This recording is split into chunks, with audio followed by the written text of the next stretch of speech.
Hi. Alright, so I've got a new post for my site going up soon about sight reading, and I thought I'd augment it with this video, and I hope you enjoy it. So sight reading is one of those things that a lot of my students struggle with and have questions about. I'm going to share with you my 4-step process for sight reading. It makes it a whole lot easier. You can start sight reading pieces in like a minute. It's so much better than just jumping in. So I've got 4 steps. We're going to talk about what they are, what they mean, and how you use them. First, let's talk about what they are. The 4 steps are we take a look at the following things. We take a look at the composer and title, the upper left corner of the piece, the notes and rhythms, and then everything else in the piece in that order. And we can get a lot of information doing this even before playing the piece. We're just going to look at what's going on. Here's what these 4 steps mean. The composer and the title. If we know who wrote the piece, we also know basically when they wrote it, and that can tell us something about the style of the piece, or maybe some of the compositional techniques that might get used. And if we know the title, sometimes we can know what kind of piece it is, or what the tempo is, what the feeling is. The upper left corner of the piece gives us even more information. So the key signature tells you what notes you can expect to see.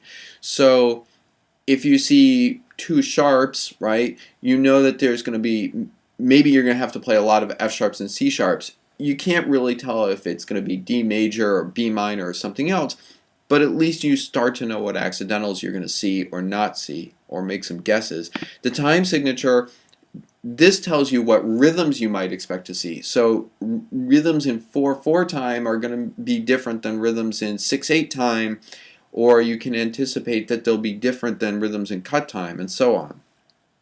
Or that at least they'll look different. Not that they're different, but they'll look different.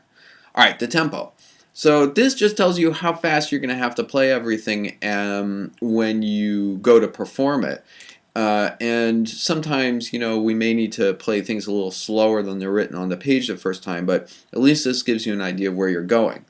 Alright, so the notes and rhythms, that's the 3rd step. Here we're just going to look for the range of the notes, what kinds of accidentals are in the piece, how are the notes organized? Are they by steps, jumps, patterns like scales or arpeggios? What's going on? For a lot of my younger students, high notes, like the altissimo range of the clarinet, are a big problem. Sometimes there are other notes that you're not sure of, maybe the fingering's weird or something like that. That's what I look at for notes. Rhythms, the most common rhythm patterns in the piece. Or are there really tricky rhythms? All of these things, dotted rhythms, syncopations, weird groupings, weird tuplets, ties over the bar line or the subdivisions. You really want to make sure that you identify those right away before you go on. And then comes everything else.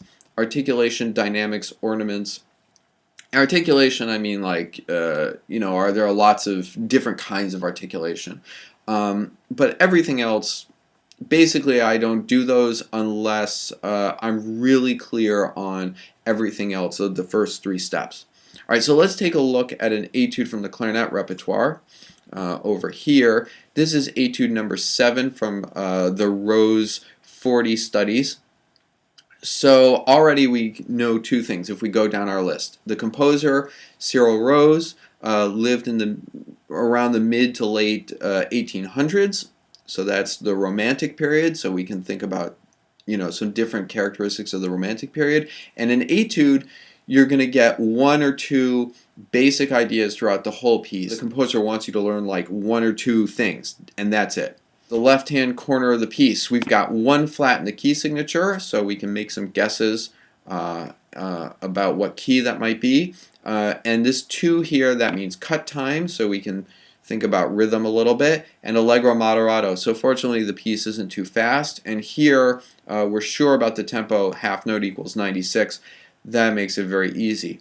Let's take a look at the notes. If we just look at pitches, we can see that the pitches are mostly right in the middle of the staff, all the way through. So let's look just from like the beginning to this red line over here. They're mostly right through. Occasionally we get down below the staff or just above the staff, but nothing too weird. What about accidentals? Well, I see a lot of C sharps going through the piece, so probably we're going to be in D minor because C sharp is the leading tone to D. Doubtful it's F major. And I see a G sharp here. This F sharp is going to be a big deal because I would probably screw this up if I were sight reading this and hadn't looked ahead. I'd probably play F natural here. Otherwise, not too many other accidentals. What about patterns? Well, I see already a bunch of arpeggios here, here, here, here. So arpeggios all over the place. Some really big jumps and some little scale patterns. Oops, turn my screen blue. Little scale patterns with some extra notes in between. So those are the basic patterns. What about rhythms? Almost constant eighth notes. A couple of rests here and here. I'd really watch out for those. And these ties, which are even more tricky because they just, they look a little funny on the page. So I would think about those a lot as I came to sight read. Then everything else, well, just these 4 bars right around here. And I wouldn't even bother playing the accents or the trills or the grace notes. I'd just leave all of that out and just focus on getting the notes and the rhythms correct the first time through during this passage. I'll add in all the other stuff later. So that's how I tend to sight read a piece. 4 steps: the composer and the title, the upper left corner of the piece with the key signature, the time signature, and the tempo, the notes and rhythms, and then everything else if I can manage the first 3 things. Alright, I hope you like this. Come check out the rest of the post over at my site, and I'll see you next time. Thanks very much. Bye.